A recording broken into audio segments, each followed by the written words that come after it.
You said your father got deported or what? Yeah, he got sent back. He just officially got his paperwork straight now, so he's able to come now. Literally, he's just now come back into our life and all that. But yeah. How old were you when that happened? I was like 4 years old, like 4 or 5 years old. Yeah. So you basically grew up without your father. Yeah, without my old boy. Right? Yeah. Did you have a father figure? At one point, you feel me? He was there for a little bit, and then he ended up leaving. Okay. So talk about that growing up, without a father. I mean, it was stressful because I ain't gonna lie. Lots of times, you feel me? All my battles I wanted that father figure there, and at a certain point, you feel me? My old girl was always there to comfort me, but you always want your father there. So in the beginning, it was like a hate towards my father. You feel me? Once I got older, especially once I started getting in trouble, I ended up realizing, you feel me, why he did what he did. You feel me? And I ended up forgiving that. That's what's up.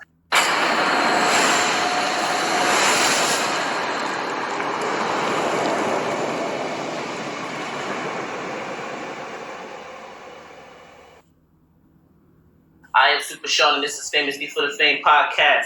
Today I got Trilliyone in here. What's good, my G? What's happening? You already know what's happening.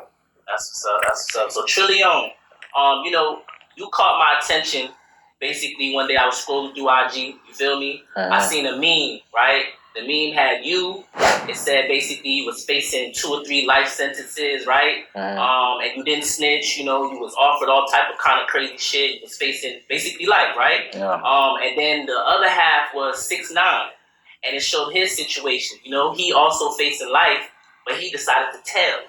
And that just intrigued me, right? Just by seeing that meme, and it made me click on your music, and then from then on, that's why you're here today, because your music and your situation, everything just matched. It was real, you know what I mean? And I can definitely relate to that, you know what I mean? So with that being said, let's talk about Trilliyone. Like who is Trilliyone? You know what I mean? Okay, I could say Trilliyone, like I say, hard working, all the way real. You feel me? When it comes down to my music.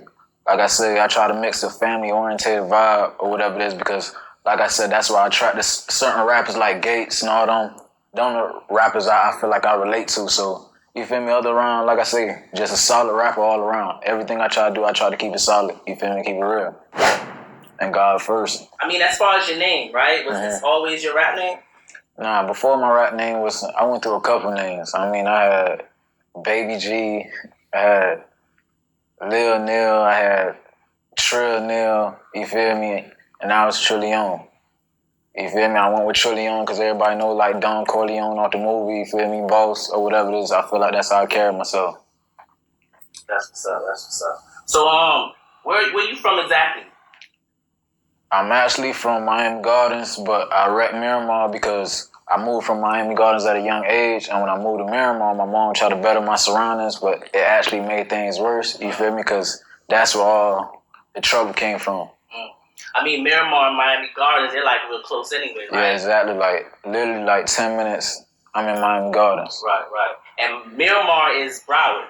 Yeah, that's right? Broward. And it's a part of Broward people really don't even talk about, right? You always hear about the Pompanos, the Lauderdales, and different things like that, but Miramar, to be exact. Let's talk about, your upcoming or upbringing in, Miami/Miramar. I say it was a big difference. Like I said, my mom always tried to better my surroundings or whatever it is. I grew up in a household where it was just my old girl. My old boy, he was in the streets too. He used to get in trouble. And you feel me? It was a situation where he had to get sent back to Jamaica. So like I said, my household was always just my mom, me, I'm the oldest, and my 2 sisters. Coming up on Broward side, like I said, I ended up realizing they take shit like way more serious. Just off a high school fight.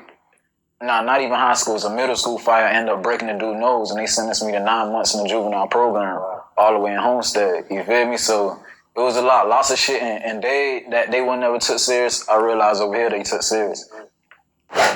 So I mean, you spoke about your father being Jamaican, right? So you're Jamaican as well, right? Yeah. All right. So I mean, growing up with that influence, your mom's Jamaican as well. Yeah, my mom's Jamaican too. Okay, so I mean, the Jamaican influence, period. Like talk about having that growing up in Florida itself. I mean, the Jamaican influence, like I say, I grew up, moms was real strict, you feel me? It's certain things that we live by. I really feel like all island people, but Jamaicans especially, you feel me? The ratting thing is a no-go, you feel me? So, just there's dumb characteristics right there, you feel me? You said your father got deported or what? Yeah, he got sent back. He just officially got his paperwork straight now, so he's able to come now. Literally, he's just now coming back into our life and all that. But yeah. How old were you when that happened? I was like 4 years old, like 4 or 5 years old. Yeah. So you basically grew up without your father. Yeah, without my old boy. Right? Yeah. Did you have a father figure? At one point, you feel me? He was there for a little bit, and then he ended up leaving. Okay. So talk about that growing up, without a father. I mean, it was stressful because I ain't gonna lie. Lots of times, you feel me? All my battles, I wanted that father figure there, and at a certain point, you feel me? My old girl was always there to comfort me, but you always want your father there. So in the beginning, it was like a hate towards my father. You feel me? Once I got older, especially once I started getting in trouble, I ended up realizing, you feel me, why he did what he did. You feel me? And I ended up forgiving that. That's what's up. And a lot of times, kids don't get to that point where they understand, right? Mm-hmm. What made you understand yourself? Did you have kids yourself? Yeah. So like, what made it like just click in your head? Like, rather than giving you all this stress and problems about you not being there, let's just embrace the situation and keep going. Mm-hmm.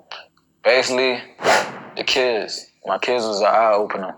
You feel me? It's certain things, like I tell everybody, once you start having kids, it bring out a different hustler in you. You feel me? It's really not about you anymore. So I understand the risk he was taking at the time. You feel me? And like I said, just through maturity, just getting older, and me taking those same steps, them wrong decisions, and getting them same situations, I could relate to it. So I understand. Can you say what your father got deported for? It was a whole lot of like drug selling charges, trafficking, shit like that.